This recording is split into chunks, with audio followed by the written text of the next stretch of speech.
All right, music fans, welcome back. Harmless Me here talking about real music in real time for real people just like you and just like me.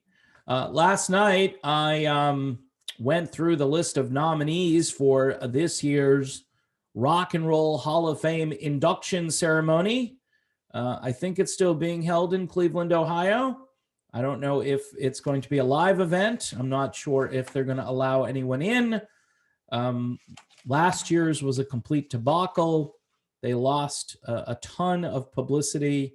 They did a virtual ceremony and so forth, and just I don't know. I'm getting this is a year now that we've been dealing with this stuff, and I'm getting tired of it.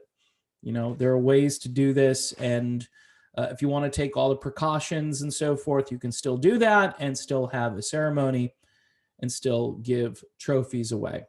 Okay. So I'm going to do the 10 worst rock and roll Hall of Fame snubs right now at this moment. Now, and it was really difficult to keep the list to 10. And you will have your own. You will probably find ones that are more glaring and more offensive than this list of 10 that I have. And I'm doing this in no particular order. I'm not doing it by level of intensity, meaning that this one is the most glaring and so forth. They're all ridiculous. All right. And I mentioned a couple of them last night, and I just decided that I needed to follow this up and put this out there. So here they are. Pat Benatar. She was the first one that came to my brain. She is one of the most glaring omissions. She was nominated last year or the year before, and she did not make it in. And the fans were voting for her as well, from what I remember. But obviously, that did not sway the Hall of Fame. At number 2 on my list here is Carly Simon. I talked about Carole King being nominated. Carly Simon has yet to be nominated, even though I think one of her songs won an Oscar. All right. Ozzy Osbourne. A little bit weird to think that Ozzy on his own is not in the Hall of Fame. Black Sabbath is good, great, fantastic, but Ozzy Osbourne is not, which I think is a little silly.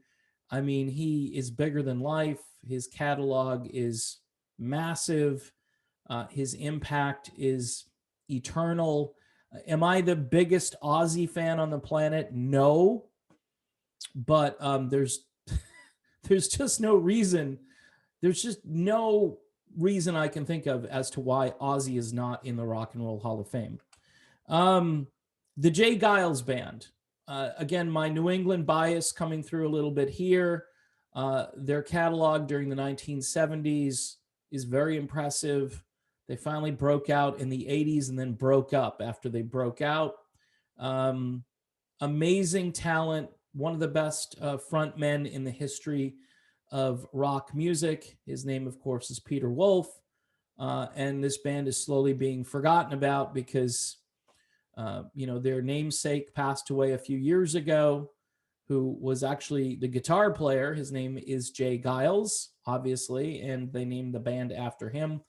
There's a little confusion, a bit of an identity crisis with the group. Maybe they should have been called the Peter Wolf Band. I don't know. But they are not in the Hall of Fame. Steppenwolf. Every year I complain about Steppenwolf. And again, I do not have a big Steppenwolf catalog or anything like that. They were technically before my time. I was a very small little kid at the time when Steppenwolf was popular. But their impact on what came later and their cultural sort of, I don't know, they were a cultural thing at the time. Born to Be Wild, probably one of the most epic rock songs in history. And that was the template for so much that came later. Hard rock, heavy metal, Steppenwolf, and they're not in. And they put out a lot of quality material. And some of that didn't get onto the radio, but they had like a greatest hits package, I remember, and I used to listen to it from start to finish, and No bad songs on it. Foreigner, who I mistakenly said was an American band in my last video. They're technically a hybrid band, hence the name Foreigner, because they had Americans and Brits, although I think they're down to just one Brit these days and probably on the verge of losing that Brit at some point if he decides to retire. Of course, I'm talking about Mick Jones.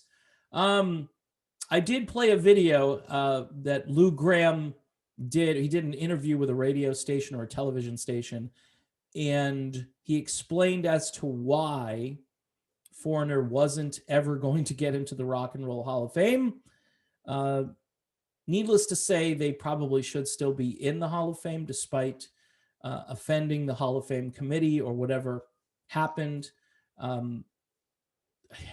Incredible catalog. Yes, incredibly mainstream, and that's why they're not in the Hall of Fame. Styx. Yes, Styx, and I'm talking about the Styx lineup, the classic lineup with Dennis and Tommy and JY. That lineup should be in the Hall of Fame. The current lineup should not be in the Hall of Fame. Dennis needs to be there. Time is running out. I don't think Styx will ever get nominated. If they do, it's going to be because people pull strings and work really hard to get them on the Hall of Fame radar, but Styx is everything that the Hall of Fame is not. So Kansas. It is insane that Kansas is not in. They sort of epitomize everything that the Hall doesn't like. They don't like proggy rock, typically. They don't like mainstream proggy rock. They don't like bands that have crossover hits on adult contemporary radio. They don't like any of that stuff. These boys, obviously from the Heartland originally, still carrying the torch. Any induction has to include Steve Walsh. Will it ever happen? Who knows? It's just pathetic that they're not in there. And that's a band too, with not just hit songs, but these albums with so much incredible music on them. And right from the beginning of their career, their Don Kirshner career there, they just put out so much great music. REO Speedwagon. You say those two words together. Well, REO technically isn't a word, but we can make it into a word. And the Hall of Fame probably loses their mind. REO Speedwagon. Nope, never. Sorry, great band, hardworking blue-collar band from the Midwest again, Champaign, Illinois, if I recall. Great guitar hero who we lost a few years ago, Gary Richrath. Kevin Cronin, great songwriter, a guy who really has stood the test of time as far as not only the quality songs that he wrote, but just being a decent front man. And their material, again, I would nominate the classic lineup, the high Infidelity lineup, I think I would nominate, although you could bring in some people who were in the band prior. You might bring in some people who were there after. But when the band reformed in 1990 with this current, I think it's the same lineup, they were a good band, but they were a better band, say, from 1976 to about, say, 1987, in that window. And they should be nominated. Their albums are really good, most of them. A couple of the early ones were meh. They're okay, but just REO Speedwagon. But again, I can just hear the Hall of Fame, just hear like this sort of collective sort of sigh of nope. I don't know what I was trying to say there. And finally on my list, a Long Island band that certainly had so much influence on everything around them and then everything that was to come. And that was Blue Oyster Cult. They are still around and they're still putting out really decent music, which is being ignored by radio and by the collective world, other than folks who are hardcore fans. Blue Oyster Cult had radio songs, but they again had these really well-crafted albums. They were not your typical hard rock or heavy metal band. They were very cerebral, and they had a lot of very unique sort of twists and turns, both musically and lyrically, which to me should endear them to the Hall of Fame, because of, they tend to want the sort of, artsy avant-garde sort of, off the mainstream. And Blue Oyster Cult did both. They could be a radio band, a rock radio band primarily, or they could be, sort of this album oriented group where, you'd put the album on and you'd listen from start to finish, and maybe you'd partake in an adult beverage or something. Not a stoner band per se, but definitely a band where that hard rocking kind of 70s thing comes to mind. Great players, great musicians in that band as well. Those are my 10. You might have your own 10, and you can comment over on Patreon if you're a follower. If you're not a follower on Patreon, you can join up for $1 a month. I want to do an honorable mention on this list to the John Mayall Blues Breakers. I'm just blown away that the Blues Breakers are not they're in the Blues Hall of Fame. They're not and there's just everything. I mean, they embody the spirit of rock and roll from like the 1960s, and John Mayall is still around. He's well into his 80s, I think. And the fact that he has not gotten to the Rock and Roll Hall of Fame when people like Eric Clapton obviously have, and deservedly so. But I don't know. Do you have Eric Clapton without John Mayall?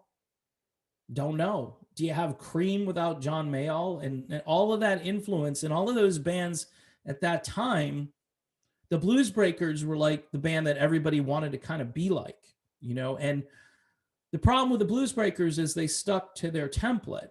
They never became overly commercial, but their music is still very accessible. And yeah, it's very blues oriented because that's what John Mayall was about. So they would come in at number 11, and maybe they make the list and I bump somebody else out. Maybe I kick Foreigner out because I just think that they might have messed up their opportunity. But John Mayall should definitely be in there.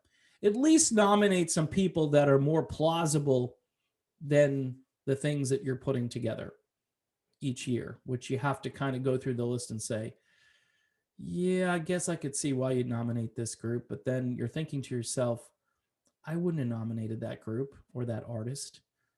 In any event, that's my video. Thanks for watching. And again, your opinions are welcome over on Patreon. And thanks for all the new supporters over there as we soldier on into the great unknown. We'll see what happens next. See you soon.